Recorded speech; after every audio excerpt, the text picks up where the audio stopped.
हमने कहा जो मदरसों का रजिस्ट्रेशन होता है, ठीक है, वो एक कानून है यूपी मदरसा बोर्ड एक्ट ठीक है, 2004, उसी के तहत, कानून के तहत जो है मदरसों का रजिस्ट्रेशन होता है। सही है। तो उस कानून को ही गैर कानूनी डिक्लेयर करने के लिए हाईकोर्ट में एक मुकदमा दायर हुआ है। अरे अच्छा। तो जब वो कानून गैर कानूनी हो जाएगा तो सारे मदरसे, चूंकि उसी कानून के तहत जो है उनको जो है लीगल तस्लीम किया गया है, अगर वही कानून इलीगल हो जाएगा तो फिर सारे मदरसे अपने आप इलीगल हो जाएंगे। उसमें पस मंजर क्या बताया, क्यों, मतलब क्या उसमें मतलब वजूहात बताए गैर कानूनी साबित करने के?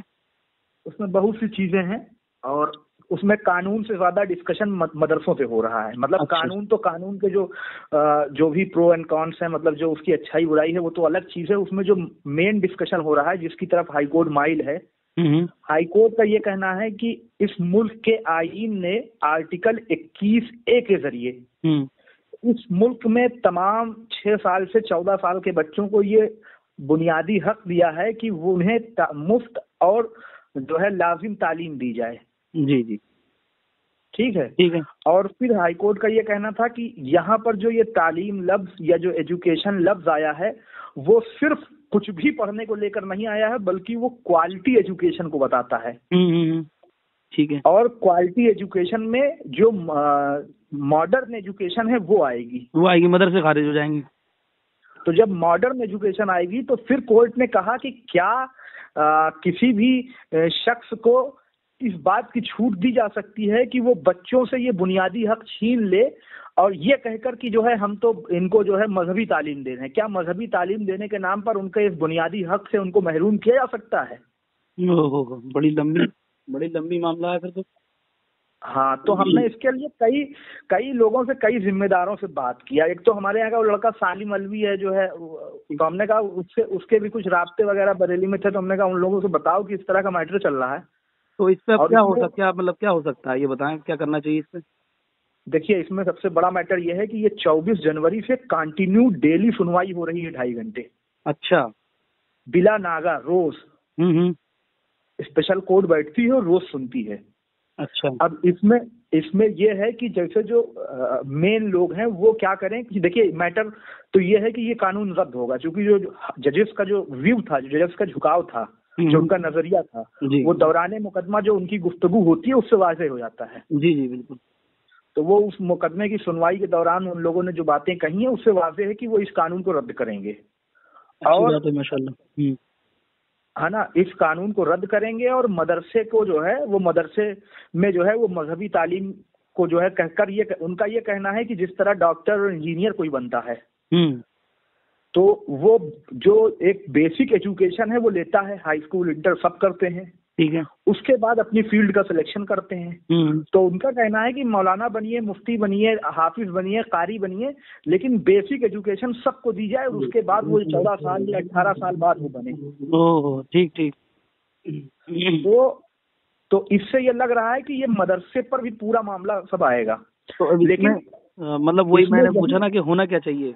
अब इसमें होना ये चाहिए कि जो मजहबी, जो यहाँ क़यादतें हैं वो क्या करें कि इस मुकदमे के अंदर फरीक बनने की एप्लीकेशन दें।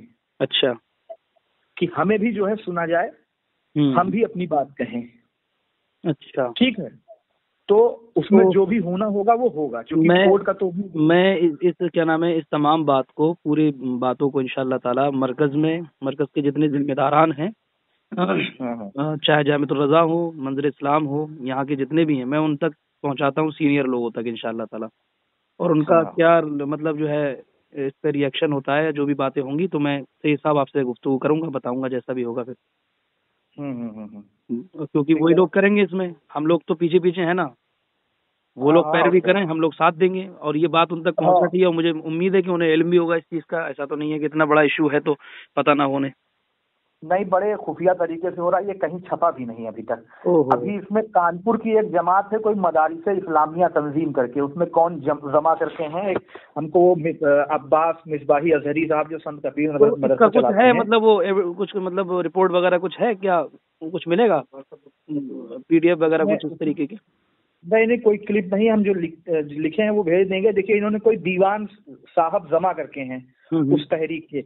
अच्छा। ये इन लोगों ने अभी उसमें फरीक बनने की एप्लीकेशन डाली है है ना। तो मौलाना अब्बास साहब ने जो है वो हमको फॉरवर्ड किया था, तो मैं जो कुछ है वो फॉरवर्ड कर देता हूँ। आप फॉरवर्ड कर दीजिए, और मैंने आपकी बात रिकॉर्ड कर ली है थोड़ी सी, ठीक है ये साहब। जी तो मैं ये जी प्रिंसिपल साहब जो हैं जामिअतुर रज़ा के, और ये जितने भी लोग हैं, इनको पर्सनली कर दूंगा कि आप इसको सुने और समझें वक्त की नज़ाकत हालात को देख करके, और हाँ, कोई तो लाहे अमल इसमें तैयार करें।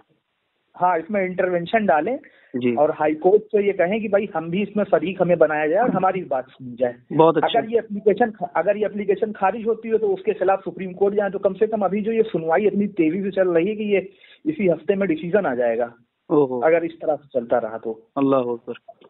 चलो, मैं तो फिर बहुत अच्छा किया आपने बता दिया, और मैं इंशाअल्लाह ताला देखता हूँ, ये तो बहुत जरूरी है। ठीक है, मैं आपको हाँ जो चीजें हैं वो फॉरवर्ड कर दे रहा जी हूँ। सही साहब, जी सही साहब, ठीक, जज़ाकल्लाह जज़ाकल्लाह।